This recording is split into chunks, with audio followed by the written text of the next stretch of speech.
ലോകകപ്പിലെ മൂന്നാം മത്സരത്തിലായിരുന്നു നെയ്മറിനായുള്ള ബ്രസീൽ ആരാധകരുടെ ആ കാത്തിരിപ്പ് അവസാനിച്ചത്.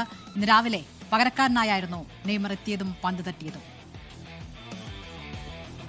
മയാമി സ്റ്റേഡിയത്തിലെ സ്റ്റോപ്പ് വാച്ചിൽ മത്സര സമയം 76 മിനിറ്റ് ആകുന്നു.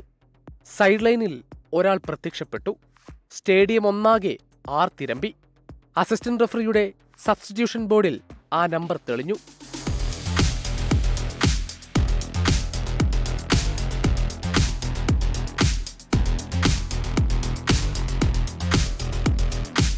ഗോൾ സ്കോറർ മത്തയോസ് കൂനിയെ പിൻവലിച്ച് നെയ്മാർ ജൂനിയർ കളത്തിലേക്ക്. ഓരോ ഫുട്ബോൾ ആരാധകനും കാത്തിരുന്ന നിമിഷം. തന്നെ അടയാളപ്പെടുത്തിയ പുൽമൈതാനത്തെ തൊട്ടുവണങ്ങി കളിദൈവങ്ങളോട് പ്രാർത്ഥിച്ച് 981 ദിവസത്തെ കാത്തിരിപ്പിന് വിരാമമിട്ട് സുൽത്താൻ കളത്തിലിറങ്ങി.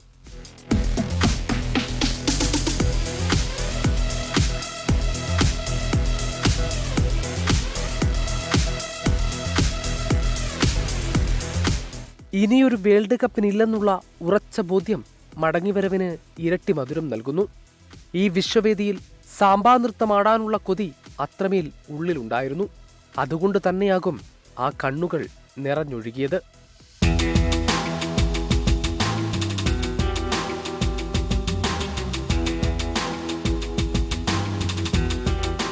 ഗോളോ അസിസ്റ്റോ കൊണ്ട് അളന്നു തൂക്കി വിധിയെഴുതേണ്ട 15 മിനിറ്റുകളായിരുന്നില്ല അത്.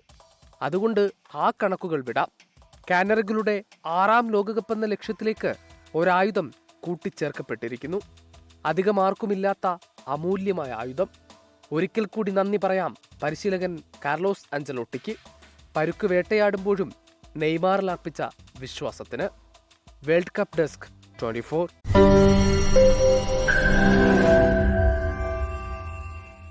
ലോകത്തെവിടെയായാലും ഏത് സമയത്തും 24 വാർത്തകളും ഓഗ്മെന്റഡ് റിയാലിറ്റി പാക്കേജുകളും എക്സ്പ്ലെയിനറുകളും വിശദമായി കാണാൻ ഞങ്ങളുടെ യൂട്യൂബ് ചാനൽ നിങ്ങൾക്ക് സബ്സ്ക്രൈബ് ചെയ്യാം.